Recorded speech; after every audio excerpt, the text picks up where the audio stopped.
So I appreciate you guys, all the ones that have subscribed recently. Thank you guys. Again, my name is Jeremy. Thank you guys for joining the channel. I made a video this week about the Jeep. I was sent some mirrors from a company. The mirrors only go on one way for the TJ. I posted it. A couple people started messaging me about the mirrors being on backwards and wrong. And the company that I made the video for, since they sent me the product for free, they wanted me to make another video. I'm not sure if I'm going to do that or not. They're made for TJs and JKs and JKUs. This is the only way I can apply them to the Jeep. If you saw that video posted, I think there was like 6 or 7 views by the time I deleted the post. Maybe up like 15 views. But anyways, if you saw that video and it's gone now, this is why. The mirrors are supposed to go on forward. This bracket is not supposed to go frontwards. It's supposed to go backwards. And you're supposed to install them on these 2 bolts here. That's fine if you have a JK or JKU. These mirrors will block your door right here if you have a TJ. They're made for the TJ for when you only don't have you don't have the doors at all on. So that's not going to work for me. I live in Indiana. The doors have to stay on and off throughout the year. It rains, weird times. It'll snow here in June probably. So I want to have the option to take my doors off and on, and the mirrors not to interfere. I thought this was going to be a great solution for the TJ, being the doors off. I actually don't mind the location here. When the doors are off, you can see both mirrors. The passenger side's a little hard to see with this position here. But I also don't want to use the product wrong, and I'm going to try to send these back to the company that sent them to me. They're on vacation or something. So, anyways, that's the update on that. If you saw that video, I apologize. I don't know if I'm going to make another video on these or not. Anyways, I'll have the link to these if you guys are interested, if you have JKs or JKUs. So, another thing, I'm going to go fishing tomorrow. Getting the boat ready. We're going to actually take it to a larger lake this time. I'm going to have the motor running here. So I got the Johnson 6 horsepower motor. I'm going to do a walk around of this motor very soon. Just trying to get it fired up. I've done a video on the gear oil down here below, and where the propeller is at. I'm just kind of firing it up, getting it ready. I'm also working on a video for extra storage here. So I've cut the bench seats out, took the foam out, and I'm going to put a couple different or a couple batteries in here. I'm going to flip you around. So I'm going to put a couple batteries in here, some deep cycle marine grade RV batteries here and here. I don't know if I'm going to turn them sideways or not. I'll probably have them back to back running horizontal here, and then I'm going to run all the wires from the trolling motor down through a hole here in the front, and then popping out. Probably gonna do some type of conduit underneath this board here, and then popping out here. I'm probably gonna do that today. I don't know how much I'm gonna film. I'm kind of just working through ideas right now. I'm gonna resin coat this, and I'm gonna put pour foam back into this thing, and try not to block my drainage. I have drainage under here. You might be able to see it better here, but there's actual drainage holes that run right under there, the channel, which is kind of weird because it's a V hole in the front and it tapers off to a flat in the back, flat bottom. So it's kind of like a semi V, but I don't think it's classified as a semi V with the Feathercraft. I've never seen it called that on any of the paperwork I've seen or any videos I've seen. So I'm going to start working on the wiring for that. I'll probably throw up a time lapse or something on that video for you guys. But I wanted to give you guys an update on everything. You can tell, like, I got 2 kids. You got to have a Type 4, I think, flotation device in Indiana. So you got that laying around. It has to be readily accessible. Batteries. This whole thing was up here, was in front of the seat, which caused a lot of problems, like with the chair.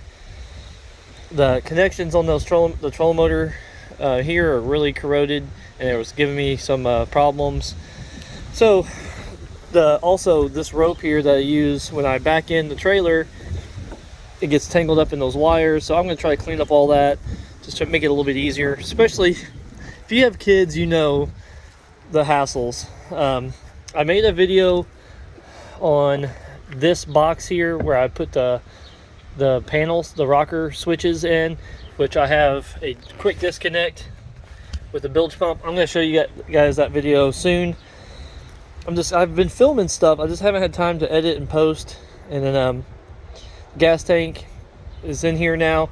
I'm going to upgrade the gas tank eventually, so it's underneath the ledge right here. I think there's a couple gas tanks that actually fit that.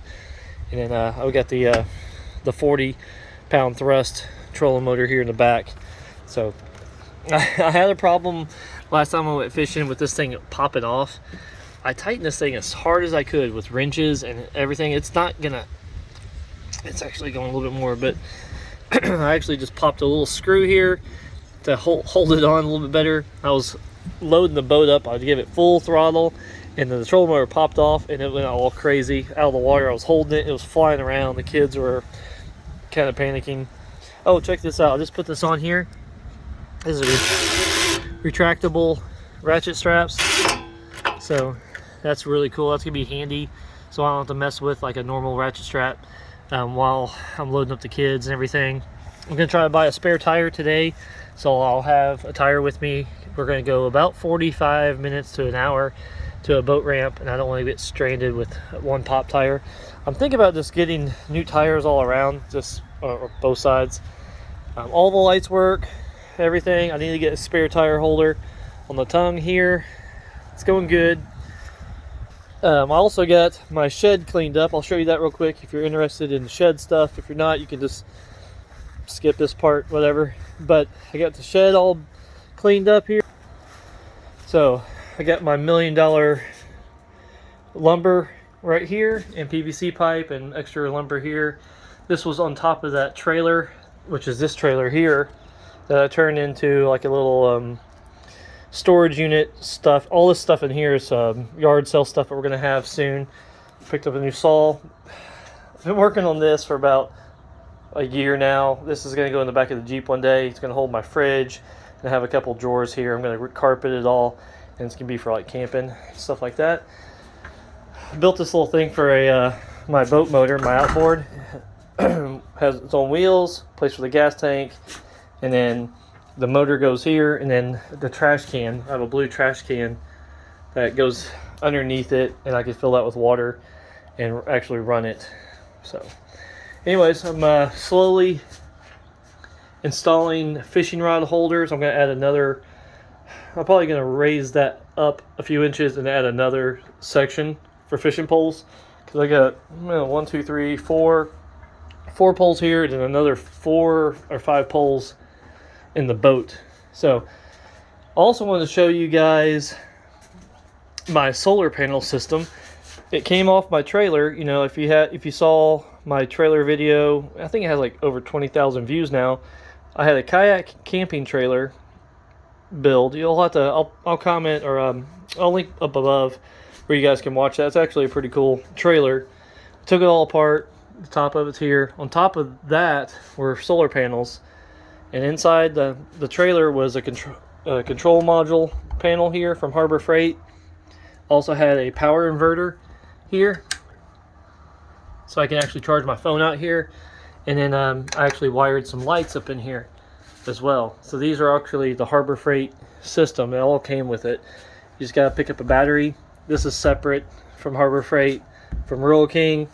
And then this has a little light switch, 13.8 volts. All the cables are still in the process of being like tucked away. And then I ran it outside, and I'll show you that, guys, real quick. I've been wanting to do that for a while. It actually isn't strong enough to run my saw, so I'll have to run an extension cord for working on that. I don't know if you guys can tell. Reaching real high for you. I kind of made like a makeshift aluminum bracket. It's really hard to tell.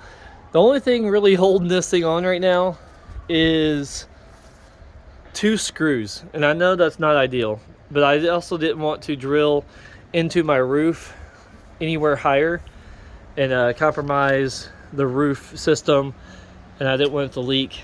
So this one, I don't know if it's actually starting to pop out here a little bit. I'm gonna have to climb back up there soon. We have like 25 to 30 mile an hour gust winds right now, and it's not really budging at all. I think it's nice and tight on the roof, so wind's not really getting underneath it. I think it's gonna hold for a while.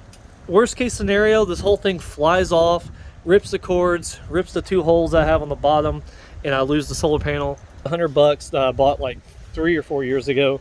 One of them's cracked already, but right now it's doing the job with my lights and everything. Like, anyways, want to make you guys a video. I haven't been on here in a while. Kind of took a little bit of a break, just been busy. It was kind of bad weather here recently. It actually snowed not too long ago, and I'm not trying to make excuses or anything, just kind of needed a break to catch my breath a little bit. But I'm going to try to post some more videos of the boat and then of the Jeep here soon. Oh, another thing real quick for the Jeep guys, I picked up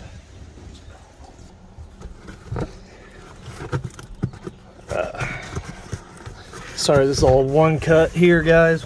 Video update. I picked up these brackets. These are for the body mounts. They're already kind of looking a little, just bought them. Anyways, I bought these from like rustrepair.com. These are for body mount number 3. I'll show you the condition of them. They're down here. And I picked up new body mounts for both sides. I think this side is the worst side. So I've got little issues here with body mount number 3 on both sides. So I got a guy lined up to help me out with this. He's gonna probably plasma cut this all out, and that safety cap. Oh, come here. Safety cap comes down here. This actually was not that expensive. I think it was like $80, and then they slide right up in there. Obviously, that's not exactly how. It's got to go up another inch or so, but you get the idea. But we're gonna be working on those soon. I wanted to buy new shocks for the Jeep all around. I was gonna buy some nice Bilstein 5100s. I believe that's what we're gonna buy, and it was gonna be about, I think, $300 for the shocks. And I know that I need to do the body mounts first. It's more important right now. The shocks are fine. They're Pro Comms. I don't really care for them too much, so they're looking pretty bad to me. They're working fine, but I'm ready to upgrade those. So that's going to be an upgrade soon. I'm probably going to pop off my sway bar and clean it up real good, sand it down, knock all the rust off. You can tell everything is new up here, new headlights, new bumper, all clean, and then you got this cruddy looking sway bar. I've actually never tried to do the disconnect, which I have a disconnect, but I never tried to. I need to start spraying that down. You can tell that the rubber bezel or rubber grommet here is all shredded, so that's gonna have to be changed soon.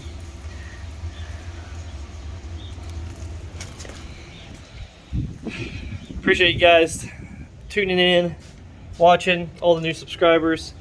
I'm probably gonna do a little bit more of these vlog updates for you guys. They're a little easier for me to kind of do a one-take edit instead of trying to piece everything together and do everything. So you're gonna see more of this style of content more often. I'm gonna try to do this weekly, just to talk to you guys, show you what's going on. I usually have something going on every week, and I just want to kind of keep you informed. I'm gonna be doing a lot on this boat, so you know, if you're not interested in the boat stuff, I'm sorry.